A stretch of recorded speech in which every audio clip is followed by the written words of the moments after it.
Así que comenzamos a leer. Dice el capítulo 3 a partir del versículo 22. Después de esto, Jesús fue con sus discípulos a la región de Judea. Allí pasó algún tiempo con ellos y bautizaba. También Juan estaba bautizando en Enón, cerca de Salín, porque allí había mucha agua. Así que la gente iba para ser bautizada. Esto sucedió antes de que una discusión entre los discípulos de Juan y un judío en torno a los ritos de purificación. Aquellos fueron a ver a Juan y le dijeron: Rabí, fíjate, el que estaba contigo al otro lado del Jordán y de quien tú diste testimonio, ahora está bautizando y todos acuden a él. Así que cambiamos de escena. La semana pasada teníamos esta escena de Nicodemo, este hombre que conocía la ley, que había estudiado con los mejores profesores, que había estudiado qué era lo que significaban todas esas profecías de Isaías, de Ezequiel, de Jeremías. Esta persona instruida que decía: "Ay, lo que estás haciendo tiene que venir del cielo", pero que no entendía estas cosas, que era difícil entender, que Jesús le decía: "Hey, hay que nacer de nuevo", y decía: "¿Qué es eso? ¿Qué es esa cosa? Si yo ya nací del vientre de mi madre, ¿cómo podría volver?" Toda esta discusión que Nicodemo en su cabeza no podía interiorizar. Y ahora tenemos entonces a Jesús siempre en la región de Judea, pero se mueve más a las zonas más alejadas, digamos, de Jerusalén, etcétera, de las ciudades, y está bautizando.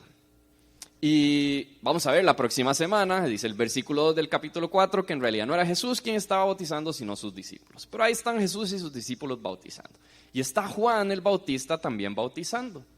Juan el Bautista, una persona reconocida, famosa dentro de su tiempo, y que predicaba del arrepentimiento, y estaban ahí bautizando. Y se genera esta discusión, este debate alrededor de los ritos de purificación. Y es que este uso del agua para limpiar es algo que vemos dentro de todas nuestras Biblias. Es decir, cuando estudiamos el libro de Apocalipsis, y para quienes no estuvieron en el libro de Apocalipsis, vemos estas imágenes siempre: ropas blancas, el caballo blanco, las cosas que están blancas, que están limpias, resplandecientes, que Jesús ha lavado, ha limpiado. Y más adelante vamos a ver también un versículo de Efesios que nos habla de cómo deben amar los esposos a las esposas, así como Jesús, que purificó y lavó a su iglesia. Entonces estas imágenes están constantemente. Y aquí está esta gente que en el Antiguo Testamento también tenía muchas reglas y muchas leyes de cómo ver estos ritos de purificación. Entonces hay en nuestras Biblias, en Levítico, en estos libros, temas, por ejemplo, de cuando alguien estaba en contacto con una persona muerta y cómo tenía que lavarse, cómo inclusive tenía que estar 7 días alejado. Todo este tema de cuando estoy impuro porque estuve en contacto con un leproso, con un animal muerto, con una persona muerta. Inclusive en algunos casos había que raparse la cabeza también. Y es todos estos... Todas estas cosas que hablan del lavado, cuando había que lavarse las manos, vemos en los evangelios a los fariseos lavándose las manos antes de comer, todo esto en términos de ritos de purificación. Ahora, no nos dice acá cuál es el debate que estaban teniendo estas personas. Es decir, para Juan, quien redacta el evangelio, no es relevante cuál era el debate que se estaba teniendo. Algunos se han atrevido a un poco ver cuáles podrían haber sido las causas del debate, pero la realidad es que el debate no es relevante, sino lo que podemos ver son corazones llenos de orgullo. Porque normalmente en un debate hay quienes dicen: no, los debates es para consensuar ideas. Pero todos sabemos que los debates es porque alguien quiere decirle al otro que sabe más y porque alguien cree que es la verdad que él tiene es la verdad absoluta. Y es por eso que Pablo le dice a Tito en el capítulo 3 de Tito, en el versículo 9, le dice: evita las necias controversias y genealogías, las discusiones y peleas sobre la ley, porque carecen de provecho y de sentido. Y es que hay conversaciones que usted y yo sabemos que no vale la pena tener. Hay veces que es mucho mejor quedarse callado. Pero muchas veces nuestro orgullo dice: no, yo tengo que explicarle a esta persona, yo tengo que enseñarle, porque es que yo sí tengo razón. Y esta persona necesita saber qué es lo que yo le voy a decir. Y en el contexto de este texto y del de Tito también nos está hablando de la ley. Y es que hay temas doctrinales que no son debatibles. Es decir, que Cristo murió en la cruz del Calvario por nuestros pecados y resucitó al tercer día, eso no es debatible. Pero que si el cielo es aquí o que si es en otro lugar y que yo tengo que explicarle, no, por qué es X o Y cosa, ¿qué importancia tiene si lo importante es que usted y yo vamos a estar con Jesús por el resto de nuestras vidas? ¿Qué importancia tiene? Pero el problema de nuestro orgullo, de creer que yo tengo la razón, de creer que yo sé cómo es que nuestro orgullo nos impide muchas veces humillarnos ante Jesús. Ahí estaba Nicodemo, de nuevo, la semana pasada, sin entender por qué, porque ese orgullo de, no, yo sé cómo es la interpretación, yo sé cómo va a venir a establecer su reino Jesús, no, yo sé cómo es esto y esto y esto y esto, dificultaba ese humillarse, ese entender quién es Jesús, ese verlo claramente. Entonces, usted y yo tenemos que tener mucho ojo con nuestra religión, con lo que hemos creado, identificado, porque puede que eso nos impida humillarnos ante Cristo Jesús.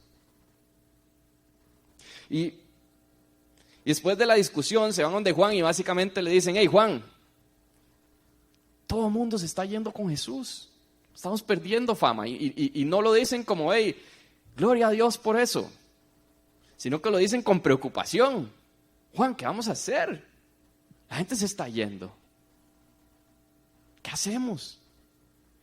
Y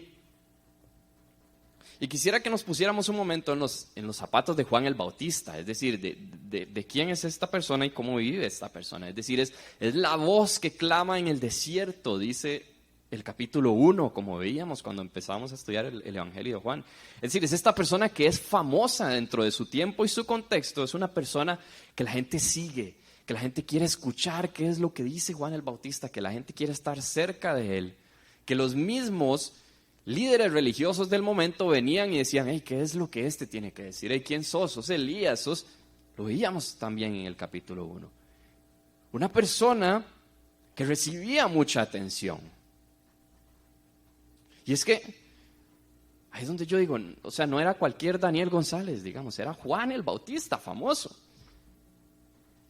Y pienso en las personas famosas en nuestro tiempo, digamos, en los deportistas, en las personas que están en la política, los que aparecen en nuestra televisión, digamos, que uno los ve y que son los famosos y que uno va y juzga. Y ahora todo el mundo, que si Johnny Depp y que la esposa, que no sé ni cómo se llama porque yo eso no lo sigo, pero toda esa cosa y que quién era el bueno y quién era el malo. Y ahí está uno juzgando a una gente que en su vida le ha hablado. No, que Cristiano Ronaldo es un juega vivo. ¿Qué sé yo si Cristiano Ronaldo juega vivo si nunca en mi vida le he hablado? Yo no lo conozco, yo solo he visto unos videos ahí en internet de lo que uno ve ahí. Y con eso uno dice, no, es que este es así, este es así. Y yo me pregunto, ¿cómo sería yo si recibiera ese nivel de atención que recibe esa gente? ¿Cómo sería mi vida? Y pienso muchas veces me pongo a pensar más que todo en los deportes individuales, como el tenis, como los pilotos de Fórmula 1, ahora que está tan de moda la Fórmula 1. Esta gente, ¿qué sería si a cada lugar que yo fuera todo el mundo quisiera tomarse fotos conmigo? ¿Qué sería si yo supiera que la gente paga $5,000, $10,000, $20,000 por venir a verme a mí? ¿Qué sería? ¿Cómo funcionaría mi vida si yo recibiera ese nivel de atención? Y la realidad es que no tengo ni la menor idea. No tengo ni la menor idea de qué sería yo, qué pensaría, qué estaría sintiendo. Pero ahí está Juan el Bautista, una persona reconocida, una persona que la gente viene a buscar, una persona famosa en su tiempo. Y eso es lo que hace más increíble todavía la respuesta que vamos a ver de Juan. Nuevamente, pongamos mucha atención a las palabras específicas que Juan va usando en esta respuesta que le va a dar a sus discípulos después de esto. Y dice inicialmente en el versículo 27, nadie puede recibir nada a menos que Dios se lo conceda, les respondió Juan. Así que la primera clave de un siervo humilde es reconocer que todo proviene de Dios. Dice, nadie puede recibir nada que no provenga de Dios. Primera de Crónicas, en el capítulo 29, versículos 10 al 13, lo estuvimos usando mucho a principios de año, en los 7 días de semilla, en algunas de las primeras, de los primeros celebraciones de este año. Dice así, entonces David bendijo así al Señor en presencia de toda la asamblea.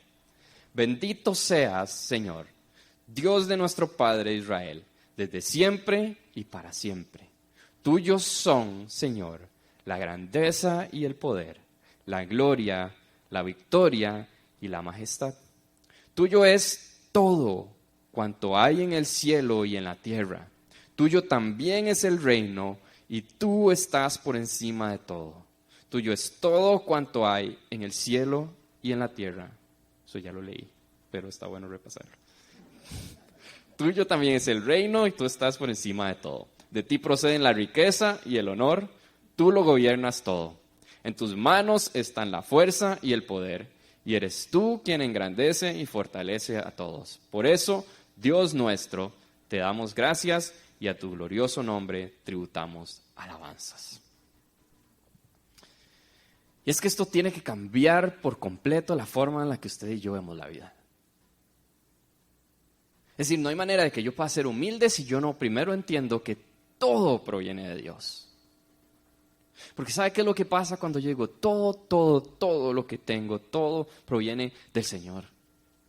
Es que entonces no hay lugar para el orgullo. Es que entonces yo no puedo sentirme orgulloso de mi esposa porque es un regalo de Dios que proviene del cielo. Es porque entonces yo no puedo sentirme orgulloso de mis ingresos porque es un regalo de Dios que proviene del cielo. Porque Dios me lo ha dado. Es que entonces no me puedo sentir orgulloso de mis hijos que son tan lindos y tan perfectos porque es un regalo de Dios y es su misericordia y es su gracia. Y no soy yo, y no es mi orgullo, y no es lo bueno que yo he sido, y no es lo que yo he hecho, sino que es un regalo que proviene del cielo. Y ahí está Juan el Bautista, perdiendo fama, y diciendo, hey, el Padre le ha dado todo al Hijo. Lo vamos a ver más adelante, en unos versículos adelante. El Padre le ha dado todo al Hijo. Me recuerda las palabras de Job en el capítulo 1, cuando dice, Dios ha dado, Dios ha quitado. Ese es el espíritu de Juan. Esta fama, este ministerio, esto que las multitudes vienen a verme, Dios me lo ha dado. Y si aquí está Jesús, que vayan todos donde Jesús. No importa. Es irrelevante. Es esa humildad que proviene de entender quién es Jesús. De entender que que nadie puede recibir nada a menos que Dios se lo conceda. Pero vamos, ¿cómo continúa Juan el Bautista en el versículo 28? Dice, ustedes me son testigos de que yo dije, yo no soy el Cristo, sino que he sido enviado delante de él. El que tiene a la novia es el novio, pero el amigo del novio que está a su lado y lo escucha, se llena de alegría cuando oye la voz del novio. Esa es la alegría que me inunda. A él le toca crecer y a mí menguar. Y Juan utiliza este lenguaje de novio y novia que pudiese ser conocido para nosotros. Es un lenguaje muy común en el Nuevo Testamento. Inclusive Efesios en el versículo 25, capítulo 5, versículo 25 dice, esposos, amen a sus esposas, así como Cristo amó a la iglesia y se entregó por ella para hacerla santa. Él la purificó, lavándola con agua mediante la palabra, para presentársela a sí mismo como una iglesia radiante, sin mancha, ni arruga, ni ninguna otra imperfección, sino santa e intachable. Y notemos el lenguaje que usa este texto en Efesios. Pablo hablándole a los Efesios y dice, hablando de cómo Jesús purifica, lava, lo mismo que estamos viendo, los rituales de purificación, etc. Jesús lavando, limpiando, purificando. Habla de del agua que lava. Como Jesús le decía a Nicodemo, tienes que nacer de agua, de espíritu. Toda esta historia de nuestra Biblia, congruente. El novio, la novia. Por supuesto que cuando usted y yo oímos el novio y la novia, pensamos en Jesús y su iglesia. Y dice, bueno, pero ¿y esta gente que no tenía el Nuevo Testamento? Pero también ellos conocían, Isaías nos habla de Dios como el esposo de Israel. Evidentemente cuando Juan está diciéndoles, hey, ahí está el novio y la novia, yo solo soy el amigo del novio, les está diciendo, hey, este es el Mesías que estábamos esperando, este es el novio y la novia, y yo solamente me alegro, me inunda alegría, dice. Y es que aquí tenemos entonces la segunda lección de un servidor humilde, y es que se alegra por los demás. Es que vemos a este Juan el Bautista alegre. Es decir, alegre de que Jesús está lavando, purificando, de que vino el novio, de que aquí está su novia, de que la va a hacer santa e irreprochable. Y esta es la alegría que me inunda, esa es la actitud correcta. Hablaba Jimmy la semana pasada y hablábamos ayer también en el Congreso de Hombres de la historia del hijo pródigo. De cómo viene el hijo pródigo y dice, me voy y deme la herencia, me voy, me la gasto, me voy de fiesta por todo lado. Y cuando ese hijo regresa, su padre diciendo, hey, hagamos una fiesta, porque mi hijo estaba perdido, pero ha regresado. Y un personaje que normalmente se pierde en esa historia, el hermano mayor. El hermano mayor, orgulloso. Yo que sí he estado aquí. Yo que sí he sido bueno. Yo que nunca me he portado mal. Yo que no he hecho esto, yo que no he hecho lo otro, yo que no he ido aquí, yo que no he ido allá, yo que no ando por aquí, yo que no digo esto, no digo estas palabras y no hago esto. El orgullo. El orgullo. Es decir, si usted cree que usted es mejor que alguien porque usted está sentado hoy aquí un domingo en lugar de estar viendo partidos o yo no sé qué cosas, está muy equivocado. Estamos muy equivocados si creemos que somos mejor que alguien solo porque estamos aquí sentados hoy y no en otro lugar. O porque no fuimos a picnic ayer o porque no sé qué cosas. Porque esto no es de buenos y malos. Porque justo no hay ni uno solo. Porque es su gracia y es su perdón. Porque no es por mérito, sino es por lo que yo hago para ganarme el favor del Señor. No hay nada de eso. Nada de eso. Es pura gracia y pura misericordia de nuestro Señor Jesús. Y por eso es que podemos entonces alegrarnos cuando alguien más recibe al Señor. Cuando esa persona que vivió toda su vida en pecado, pero que en el último segundo le entregó su vida a Jesucristo, nos alegramos. Y no estamos pensando, yo que no fui aquí, que no hice allá, que no. Esa es la actitud de un siervo humilde que se alegra por los demás, que se alegra de que Jesús deje a las 99 ovejas y se vaya por la oveja que se perdió. Esa es la humildad. Y por supuesto que sí, entonces sí venimos aquí, nos reunimos todos los domingos para adorarle y darle toda la gloria y toda la honra a ese que murió por nosotros, por nuestros pecados, a ese que nos limpió, que nos lavó, que nos purificó. Y sí, por supuesto que sí, venimos y nos equipamos y nos edificamos mutuamente y formamos el cuerpo de Cristo juntos. Pero no para ganarme algo, o no porque entonces por eso yo sí soy bueno y alguien más entonces es malo. Sino porque Jesús es bueno, porque nuestro Padre es misericordioso. Y por eso esa alegría nos inunda, nos inunda. Y es que no termina ahí. Las palabras que utiliza Juan el Bautista en el versículo 30 son increíbles. Son las palabras que más me han estado dando vuelta en mi cabeza y que las cantábamos ahora en la última canción y que las vamos a volver a cantar ahora al final de la celebración. Y es que dice que a él le toca crecer y a mí me toca menguar. La Reina Valera dice disminuir. La Nueva Traducción Viviente dice tener menos importancia. Y yo pregunto, ¿quién quiere tener menos importancia en esta vida? ¿Quién quiere tener menos importancia? Seamos honestos, todos nosotros necesitamos aceptación. Ahora en la mañana yo hablando de esto, y eran menos personas, y habían como 4 dormidos, y yo me movía para todo lado, le estaba diciendo a Diego ahora, y yo hacía aquí, y yo decía, ¿qué estoy diciendo, Señor? Porque es esa necesidad de aceptación. Es decir, a esta hora 3 dormidos, todo bien, digamos, normal. Pero en la mañana, 3 dormidos, yo decía, Dios mío, ¿qué estoy diciendo? Esa necesidad que tiene uno de aceptación, de qué estoy haciendo, si lo estoy haciendo bien, de qué van a decir de mí. Y ahí está. A Él le toca crecer. Usted y yo lo que necesitamos es más Jesús en mi vida y menos yo. Más Jesús, menos yo. Un siervo humilde. Sabe que todo proviene de Dios. Se alegra por los demás cuando otros son lavados y purificados también. Y busca que cada día sea más Jesús y cada día sea menos yo. Cada día más Jesús y menos yo.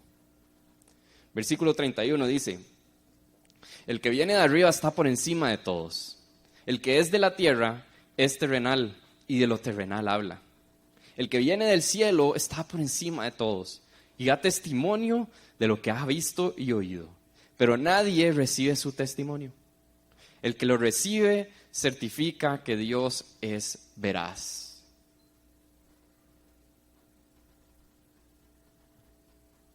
Un servidor humilde entiende que Jesús está por encima de todo. Que Jesús está en una categoría completamente aparte. Que el que vino del cielo habla de lo que ha visto y oído, pero usted y yo no lo hemos visto y oído. Ese está en otra categoría. Dice Isaías 66:2: fue mi mano la que hizo todas estas cosas. Fue así como llegaron a existir, afirma el Señor. Yo estimo a los pobres y constritos de espíritu, a los que tiemblan ante mi palabra. Nuevamente las primeras palabras del Evangelio de Juan. El principio era el Verbo, y el Verbo era Dios. Jesús, desde el principio, todo fue creado por y para Él. Si yo necesitamos entender que ese es el Rey de Reyes y Señor de Señores, que reina por sobre todo, que está por encima de todo, por encima de todo. Y es entonces que yo digo, tengo que venir y humillarme ante este que es el Rey de Reyes, ante este que es el Señor de Señores. Y esa palabra de humillarse, nadie la usa. Es decir, cualquier cosa de autoayuda o lo que usted sea que vea, nadie le va a decir que hay que humillarse. Pero nuestra Biblia me habla una y otra vez de humillarme ante Jesucristo. De entender de que esa humildad solo puede provenir de entender que ese está encima de todos, por encima de todos. Que reina y gobierna, que es soberano. Y lo otro que necesito entender es entonces cuáles son mis limitaciones. Es decir, dice, yo soy terrenal. El que es terrenal solo de las cosas terrenales puede hablar. Recuerda la semana pasada también que Jesús le decía a Nicodemo, si les hablo de cosas terrenales y no entienden, ¿cómo van a entender si les hablo de cosas celestiales? Un servidor humilde entiende sus limitaciones. Un servidor humilde entiende que hay misterios que no vamos a poder comprender. Que este misterio de cómo Dios obra en nuestras vidas, de cómo Dios hace cosas grandiosas, de cómo esa semilla de mostaza que es la más pequeña crece hasta ser el árbol más grande. Son misterios que usted y yo, terrenales, limitados, no podemos comprender muchas cosas de cómo trabaja nuestro Dios. Que usted y yo cuando empezamos a preguntar que dónde está Dios y qué se hizo y etcétera, siendo meramente terrenales, que no podemos entender la omnipresencia, la omnipotencia de nuestro Dios, que intentamos entender lo que buscamos, pero que es mucho más de lo que usted y yo podamos entender. Que ese amor que decía Guti ahora, que ni lo alto, ni lo bajo, ni lo profundo, ni lo ancho, ni ninguna cosa creada nos puede separar. Todas estas cosas increíbles. Un siervo humilde entiende que es terrenal, que estas cosas muchas veces no las puedo entender porque soy terrenal, porque yo no vengo de arriba, porque de arriba solo vino uno, Jesucristo, y bajó y vivió aquí entre nosotros. Y ahí la gran diferencia, yo creo, entre estos dos personajes que nos presenta este capítulo 3, del orgullo y la humildad, de un Nicodemo que su orgullo, que su conocimiento, que su entendimiento de la ley, de todas estas cosas no le permitía ver que tenía que humillarse ante a este que era el Hijo del Hombre. Y un Juan el Bautista famoso diciendo: hey, nadie puede tener nada si no proviene de Dios. Mi alegría está completa porque aquí está el novio. Vino a ver a su novia. Él tiene que crecer y yo menguar. El que viene del cielo está por encima de todos. Todas estas cosas que está diciendo Juan, de un corazón humilde. Dice el versículo 34: el enviado de Dios comunica el mensaje divino, pues Dios mismo le da su espíritu sin restricción. Un servidor humilde entiende que es el Espíritu Santo el que hace el trabajo. Es decir, este versículo, la Trinidad aquí en acción, el enviado de Dios, Jesucristo, comunicando el mensaje divino, pues Dios Padre le da a su Espíritu Santo sin restricción. Y ese mismo Espíritu Santo Dios se lo puede dar a usted. Ese mismo Espíritu Santo puede estar en su vida. Y si yo entiendo que es el Espíritu Santo obrando en mi vida, que no es mi elocuencia, no son mis palabras, no son mis acciones, sino el Espíritu Santo obrando en mi vida, no hay manera de que haya orgullo. No hay manera de que yo esté orgulloso. Porque es su Espíritu Santo. Es su Espíritu Santo en medio de nuestras vidas. Qué buenas palabras que le dije a esta persona el otro día en el trabajo. Qué bien me salió este mensaje. El Espíritu Santo. Es el Espíritu Santo. No somos usted ni yo. Por eso no importa si vean 3 dormidos o 5, no importa. Porque es el Espíritu Santo. No es Daniel aquí las palabras que pueda decir y Ana diciéndome que grite y suba y baje más los tonos para que se despierten. Es el Espíritu Santo. Es el Espíritu Santo. Dice el versículo 35: el Padre ama al Hijo y ha puesto todo en sus manos. El que cree en el Hijo tiene vida eterna, pero el que rechaza al Hijo no sabrá lo que es esa vida, sino que permanecerá bajo el castigo de Dios. Y hay aquí una clave fundamental. Y es que un siervo humilde cree en el Hijo. Cree en el Hijo. Por eso decía al principio, necesitamos creer en el Hijo. Es fundamental para que todo lo demás Dios pueda traerlo a nuestras vidas. Pero usted y yo lo primero que necesitamos hacer es creer en el Hijo. Creer, como veíamos la semana pasada y como vimos en los Semillas en Casa, que hay que ponerlo en sus propias palabras, que Dios nos amó tantísimo, tantísimo, que envió a su único Hijo, no para condenarnos, a pesar de que lo podía haber hecho porque es un Dios justo y santo, pero a pesar, aún y cuando usted y yo éramos pecadores, Cristo murió por nosotros. Por eso no vino para condenarnos, sino para salvarnos, porque usted y yo no podíamos salvarnos. Porque la humildad no se trata de que yo entonces no digo nada de lo que hago ni de lo que, para que nadie se dé cuenta y para verme entonces muy humilde porque nadie sabe que yo tengo esto, que yo hago esto, que no. Porque la humildad no se trata de mis acciones, la humildad es que yo creo en el Hijo y que cuando entiendo quién es el Hijo y cuando entiendo quién es Jesucristo, entonces puedo vivir de manera humilde, porque como hablamos al principio, el orgullo es parte del día a día de nosotros, a todos nos cuesta eso. Por eso es que necesitamos un Salvador, por eso es que necesitamos caer rendidos en arrepentimiento ante la cruz del Calvario y entender que no podíamos salvarnos, que no hay mérito, que no hay acción que yo pueda hacer, que no es buenos y malos, es que nadie puede, sino Jesucristo, vivir la vida perfecta y hacer ese sacrificio que usted y yo necesitábamos. Y darnos acceso entonces al Padre y a su Espíritu Santo para que esté en nuestras vidas y para que actúe a través de nosotros. Y es entonces que para poder ser siervos humildes necesitamos primero creer, para que Dios permita entonces que entendamos quién es Jesús, para que entonces podamos entender que todo proviene de Dios, para que entonces podamos alegrarnos cada vez que alguien más cae arrepentido,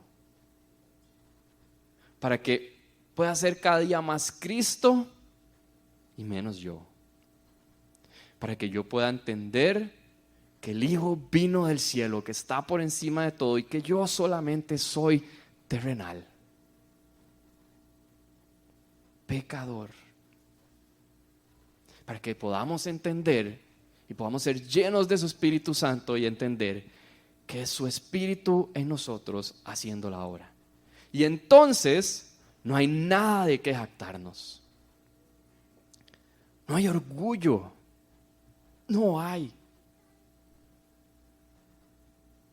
No hay manera de que podamos vivir una vida en humildad sin Cristo Jesús, sin poner nuestra mirada en Jesús. C.S. Lewis dice que la humildad no es pensar menos de mí, es pensar menos en mí. Por eso es la mirada puesta en Jesús. Por eso es reconocer quién es Jesús. Ahí está el punto principal para la humildad. No es que nos vayamos de aquí y ahora voy a hacer menos esto y menos esto. No, es que ahora voy a poner más atención, ahora voy a estar más meditando en quién es Jesús, para poder entender nuevamente que todo proviene del cielo, que lo que yo tengo no es porque yo soy muy bueno, porque yo soy muy carga, porque yo sí sé hacer esto, yo sí sé hacer lo otro, es porque es un regalo del cielo, para que yo pueda entender que el regalo también más maravilloso que Dios nos ha dado de que su Hijo Jesús enviara a su único Hijo a morir en una cruz por usted y por mí, es un regalo que se recibe por pura gracia, no por nada que usted y yo podamos hacer. Porque todas estas cosas necesitamos a Jesús. No hay vida eterna sin el Hijo. Dice, el que rechaza al Hijo no sabrá lo que es esa vida, sino que permanecerá bajo el castigo de Dios. Yo quisiera decir, si hay alguien aquí que no ha creído en el Hijo, que verdaderamente no ha creído en el Hijo, en Jesucristo, ese que vino a pagar la deuda que nos correspondía, estás viviendo bajo el castigo de Dios. No lo dice Daniel, lo dice nuestro texto de hoy. Estás viviendo bajo el castigo de Dios, estás acumulando la ira de Dios. Que el otro día alguien hablaba de cómo a la gente le gusta la misericordia, la gracia, pero no la ira, no la justicia, pero están totalmente relacionados. Sí, no puede haber gracia si no hay justicia. Están totalmente relacionados. Y es por eso que es tan importante que partamos de creer en el Hijo. Y es un día perfecto para que podamos reconocer a Jesucristo como nuestro Señor y Salvador y caer rendidos. Y entender que no hay manera, que yo no puedo salvarme, que necesito a este. Que venga y transforme toda mi vida. Que su Espíritu Santo me llene, para que yo entonces sí pueda vivir como un siervo humilde. Quisiera que cerráramos poniéndonos de pie, ya que hoy no pudimos tener los versículos. Quisiera que todos busquemos un versículo. Y es Filipenses, en el capítulo 2. Pongámonos de pie para que no nos durmamos, como ya todos vieron que era el chiste del día. Filipenses 2, versículos del 5 al 11. Vamos a leer mientras los chicos por ahí pasan. Y Y quisiera que leyéramos estos versículos, porque hablando hoy de humildad, y hoy que hemos estado hablando de la humildad, del orgullo, y de humillarnos ante Cristo Jesús. Y si usted dice, bueno, ¿por qué tengo que humillarme ante Jesús? ¿Qué es esto como de vivir humillados ante alguien más? ¿Qué es esta cosa tan extraña? Nadie se ha humillado más que Jesucristo. Si hay un ejemplo perfecto de un servidor humilde, es el de Cristo Jesús. Y por eso quisiera que cerráramos leyendo este texto nuevamente. Filipenses 2, a partir del versículo 5, dice: la actitud de ustedes debe ser como la de Cristo Jesús, quien siendo por naturaleza Dios, no consideró el ser igual a Dios como algo a que aferrarse. Nuevamente, no consideró el ser igual a Dios como algo a que aferrarse. Por el contrario, se rebajó voluntariamente, tomando la naturaleza ¿de qué? De siervo, y haciéndose semejante a los seres humanos. Y al manifestarse como hombre, se humilló a sí mismo. Nuevamente, se humilló a sí mismo y se hizo obediente hasta la muerte, y muerte de cruz. Por eso Dios lo exaltó hasta lo sumo y le otorgó el nombre que está sobre todo nombre, para que ante el nombre de Jesús se doble toda rodilla en el cielo y en la tierra y debajo de la tierra, y toda lengua confiese que Jesucristo es el Señor, para gloria de Dios Padre. Oramos juntos.